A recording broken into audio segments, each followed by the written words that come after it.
Hi, welcome to tasty testing. இன்றைக்கி ரொம்பவே டிஃப்ரெண்ட்டான ஒரு ஸ்நாக்ஸ் ரெசிபி தான் பார்க்க போகிறோம். அதை செய்கிறதுக்கு 4 கத்திரிக்காய் எடுத்திருக்கேன். கத்திரிக்காவை கட் பண்ணி போட்டுக்கிறதுக்காக ஒரு பவுலில் 2 டம்ளர் தண்ணி ஊற்றிக்கிறேன். அதில் பாதி எலுமிச்சம்பழத்தை புழிஞ்சு விட்டுக்கிறேன்.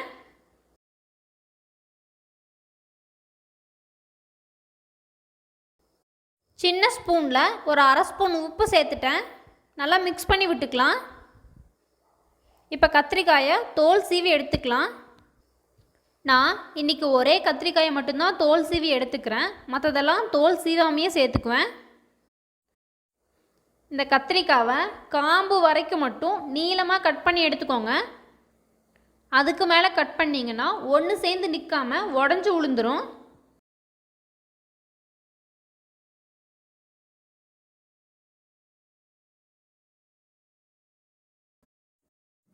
இந்த மாதிரி கட் பண்ணி எடுத்துட்டு உள்ளே பூச்சி இருக்கா அப்படின்னு செக் பண்ணிக்கோங்க. இந்த மாதிரி கட் பண்ணோம் அப்படின்னா தான் உள்ள மசாலாவெல்லாம் நல்லா இறங்கும். இதை எலுமிச்சம்பழமும் உப்பு கலந்து வச்சுருந்த தண்ணியில் சேர்த்துக்கிறேன். இப்போது அதே மாதிரி மற்ற எல்லா காய்களையும் கட் பண்ணி எடுத்துக்கலாம். நான் மற்றது எல்லா காய்களையுமே தோல் சீவாமல் தான் எடுத்துக்க போகிறேன். பொரிச்சதுக்கப்புறம் பார்த்திங்கன்னா அந்த தோலோடு இருக்கும்போது கொஞ்சம் கலர்ஃபுல்லாகவும் இருக்கும்.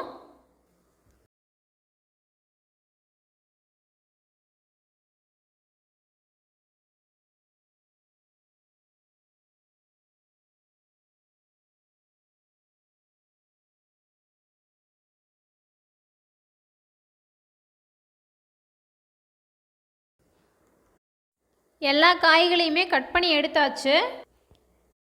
இப்போது கத்திரிக்காய்க்குள்ளே சேர்த்துக்கிறதுக்காக ஒரு பவுடர் ரெடி பண்ணுறோம். அதுக்கு 1 கப்பு கடலை மாவு எடுத்துக்கிறேன்.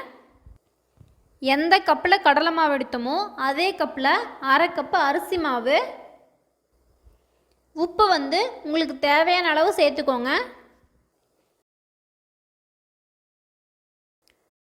சின்ன ஸ்பூனில் ஒரு 2 ஸ்பூன் தனி மிளகாத்தூள் எடுத்திருக்கேன். ஒரு 1/4 ஸ்பூன் மஞ்சள் தூள். இது கலருக்காக மட்டும்தான் நான் சேர்த்துருக்கேன். இது எல்லாத்தையுமே தண்ணி விடாமல் மிக்ஸ் பண்ணி எடுத்துக்கலாம். அப்போ தான் கத்திரிக்காயில் நல்லா ஒட்டி வரும்.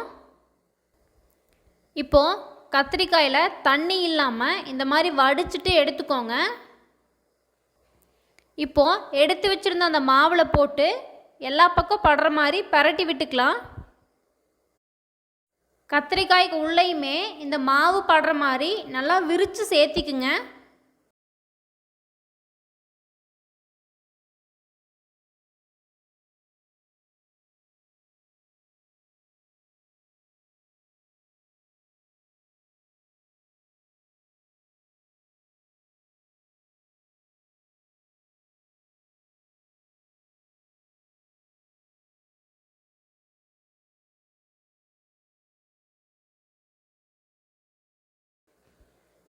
கட் பண்ணி வச்சுருக்கிற மற்ற காய்களையும் இந்த மாதிரி மாவில் துவட்டி எடுத்துக்கிறேன்.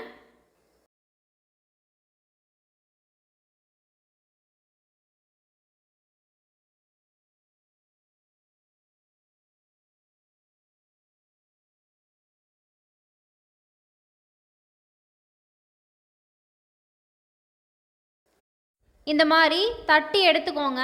அப்போ தான் உள்ளே எக்ஸ்ட்ரா இருக்கிற மாவெல்லாம் வந்துடும்.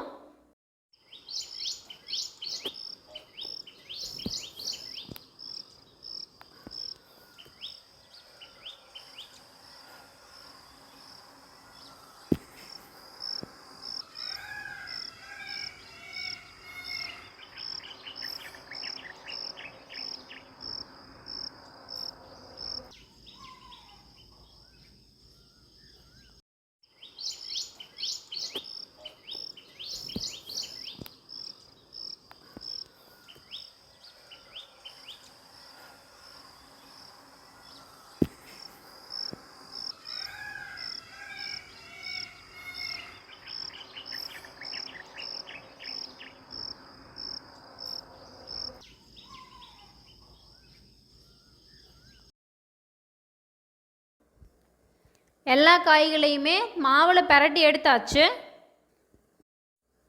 ஒரு 5 நிமிஷம் அப்படியே விட்டுட்டு பொரிச்சு எடுக்கிறதுக்காக எண்ணெயை சூடு பண்ணிக்கலாம். எண்ணெயில் சேர்த்துறதுக்கு முன்னாடி மறுபடியும் ஒரு டைம் இந்த மாதிரி மாவை தூவிட்டு எடுத்துக்கோங்க.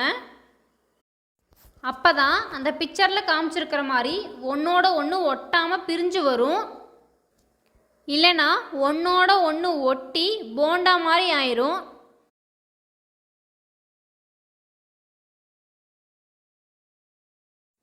இந்த மாதிரி உள்ளேயும் ஈரம் இல்லாமல் மாவில் துவட்டி எடுத்துக்கோங்க.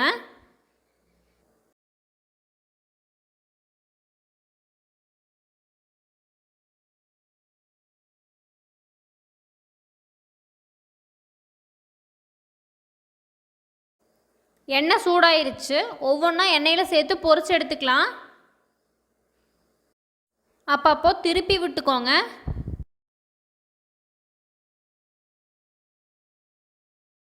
எவ்வளோ அழகாக வெந்து வந்திருக்கு.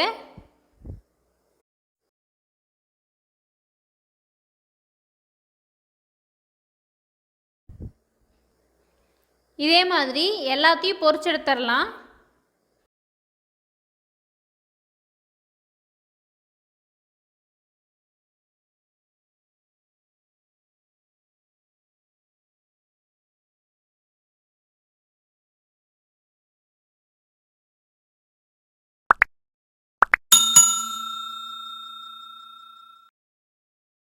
இது ஒரு ஸ்நாக்ஸாக மட்டும் இல்லாமல் வெரைட்டி ரைஸ்க்கு ஒரு பெஸ்ட்டு சைட் டிஷ்ஷாகவும் இருக்கும்.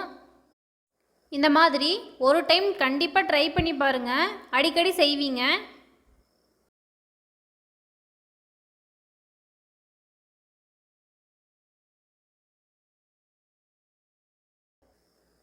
இந்த மாதிரி செஞ்சு கொடுத்தோன்னா கத்திரிக்காய் பிடிக்காதவங்க கூட விரும்பி சாப்பிட்டுக்குவாங்க. செஞ்சு பார்த்துட்டு உங்கள் ஃபீட்பேக்ஸை கமெண்ட் செக்ஷனில் சொல்லுங்கள்.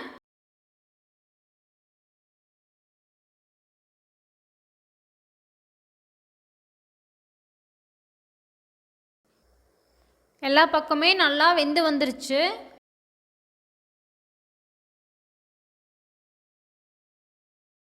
மேலே நல்லா கிறிஸ்பியாகவும் உள்ளே ரொம்ப சாஃப்டாக இருக்குது. தேங்க்யூ.